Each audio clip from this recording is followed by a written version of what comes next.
Hargraves Institute Advisory Council members, ladies and gentlemen, welcome to the Hargraves Institute Conference for 2014. The great experimenter and innovator Lawrence Hargrave has been honoured a number of ways. The inaugural $20 bill, he spent about 30 years on that, and Qantas named one of their Airbus A380s after Laurie, I think, as Alan calls him. But I think one of the ways we honour the memory of Lawrence Hargrave is exactly this, where we meet and discuss the things that were of his passion, innovation, transformation and leadership. I think Hargrave, or Laurie, was notable for doing a great deal of invention, innovation and sharing it, and he shared it without penalty or without payment. And as Alan said, he also did it without listening. So maybe there's a little lesson for us there. In the state government, we are doing a number of things, and I'll touch on those during the course of my remarks about sharing the information we have, the data that government has, and we do that at no cost to the community.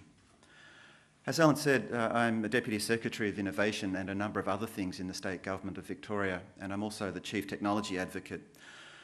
In simple terms, I'm responsible for delivering the government's ICT agenda, central government ICT agenda, and for encouraging innovation in the Victorian economy.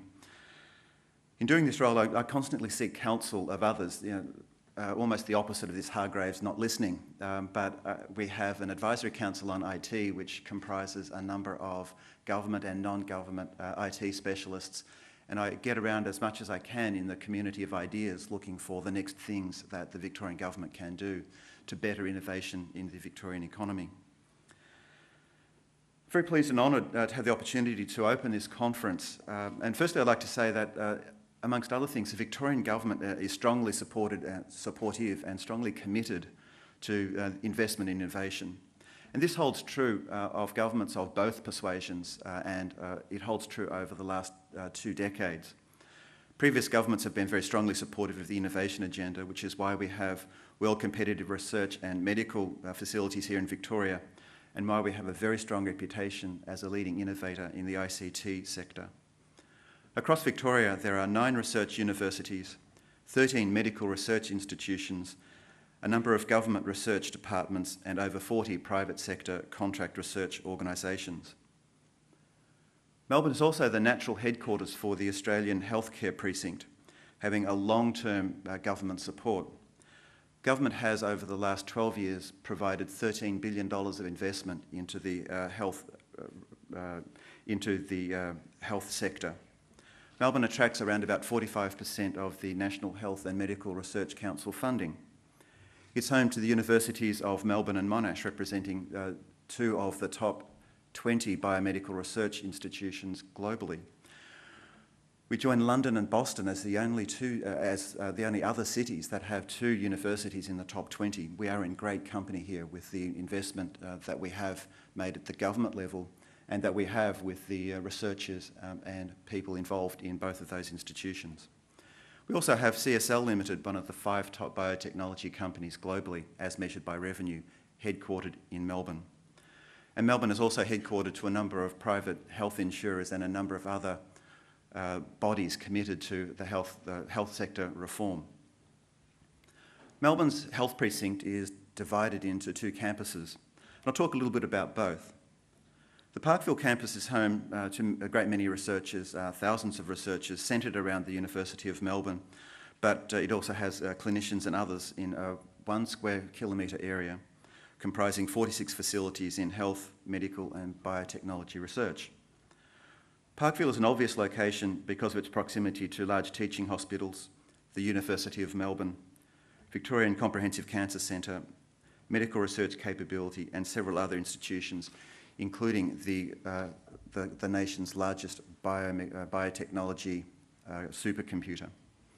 The Clayton campus, centred around Monash University, hosts more than 3,000 research staff, 120 research centres and institutes, and 150 fields of research in materials, engineering, health, and future technologies. Monash University has also partnered with CSIRO to establish the Australian Australian Manufacturing and Materials Innovation Precinct at Clayton. This is built on existing research strengths of those two organisations. The precinct will also capitalise on the impressive research infrastructure that's been established in the area, including the Australian Synchrotron, the Melbourne Centre for Nanofabrication and New Horizons, both of which will house CSIRO and university staff. Victorian Government also aims to make our state one of the world's leading digitally engaged communities and economies. In November 2011, the Minister for Technology launched Victoria's Technology Plan for the Future. This is to support the continuing growth in global competitiveness of Victoria's ICT sector and to promote ICT-enabled innovation across the state. Since then, we've made significant progress in delivering the plan. Initiatives include 2 funding rounds, each of $11 million and $18 million respectively, for the Digital Futures Fund and the Broadband Enabled Innovation Program. We've also established a $3.9 million e-research agenda and a $2 million ICT skills initiative. The government has also launched a flagship technology voucher program which supports the application of biotechnology, small technology and ICT across industry sectors. We've also delivered a Driving Business Innovation program where Victorian SMEs are partnered with government agencies to develop innovative and often ICT-focused solutions to public sector challenges. The Broadband Enabled Innovation program is now finished and we're replacing this with a $12 million fund on ICT innovation. What we seek to do here is use this $12 million for government to fund private sector to help us with the challenges of service delivery or public sector productivity. The aim here is to have the private sector involved in our solution development so that they can take that IP to their own businesses and to the rest of the world. Very much like Hargraves, freeing innovation and intellectual property for others to use effectively. These will focus on pilot projects and technology trials. So what we're attempting to do here is to develop innovation and allow then the private sector partners to take that more broadly. Around about 12 months ago, the Minister for Technology launched the government's ICT strategy. The aim here is to have the taxpayers' dollars spent more wisely in ICT and to provide a greater quality of service, greater productivity to Victorian public servants. The strategy sets out 50 clear actions that will deliver benefits to the community and to the public sector. One of those, as I said in my opening remarks, is the release of publicly held data sets. We set an ambitious plan, or what we thought was an ambitious plan, to release 1,000 data sets for the community to analyse at their leisure. And in the first 12 months, we have delivered 1,440 data sets, and we have a great many more on the way. What we're also trying to focus on here is not so much quantity, which was probably important in the first year. We're now focused on quality of the data sets, those data sets that provide value to people. And we're now, you will have seen very recently, we're moving into the public transport sector. These are things of tremendous value to developers and the community. At the moment, we're also updating this ICT strategy. What we sought to do here is in one of the most innovative areas of the economy, this delivering technology, we didn't want to have a 5-year technology plan sitting on the shelf. So at the moment, we're doing a sort of an annual refresh. And in the next ICT iteration, we're looking for greater productivity across Victorian government. This is because government services, the demand for government services are ever increasing and our budgets are certainly not getting any bigger. What we want to do also is focus technology that directly drives service delivery to Victorians. This is a little bit about channel shifting, but about helping our public servants deliver services to the community in the way that the community wants to receive those services. And another thing, finally, we're looking to help small ICT, small firms consume better these cheap, powerful technologies that are available now with modern tech sector trends. Earlier this month, the Premier and the Lord Mayor of Melbourne announced an expression of interest at least, for free public Wi-Fi. What the government wants to do here, together with the City of Melbourne, provide in underserved areas free public Wi-Fi to the community at large, not only for international tourists who would otherwise have to pay very large data fees, but also for students and others. We also want to provide capability for small and medium business to consume this free Wi-Fi and help them innovate in their businesses. We released the expression of interest a little while ago, and we've received expressions of interest from 50 firms, and recently met with 80 people to further develop the proposition here.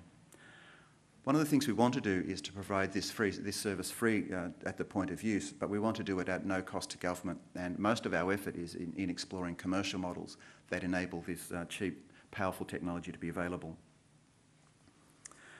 The government also, in 2011, allocated $11 million to provide optic fibre cables to communities that were underserved by either the carriers or the national broadband network.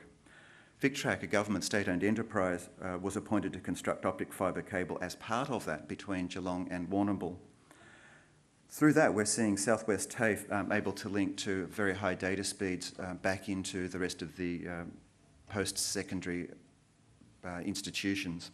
We're also seeing Deakin University's Warrnambool campus also able to access fast, low-cost access to broadband services. We expect this will be a tremendous benefit to students and researchers and to enable them to fully participate in national and international research. Two non-commercial providers, NextGen and Aussie Broadband, have subscribed to those services, and they expect to be able to provide high-speed services to the community and to businesses up to 100 megabits per second, which is every bit as good as, and in some cases better than, services available from the national broadband network. So with that as remarks on the Victorian Government's commitment to innovation, I might return now to Alan. But again, welcome to the 2014 conference, and I wish you very good luck over the next 2 days. Thank you very much, ladies and gentlemen.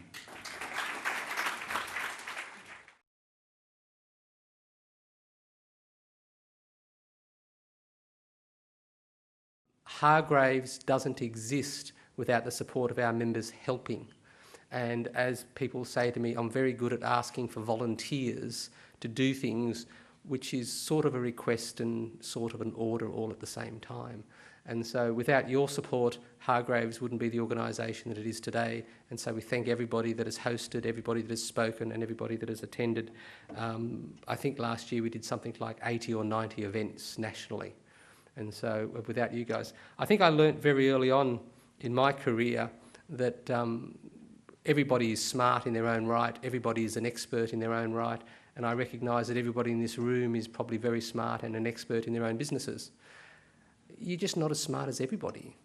And a collaborative network is far more powerful than an individual. And so that's what Hargraves believes in, and that's what I believe in, is that you may be smart, but there's a lot of people here in this room that'll help you become even more successful.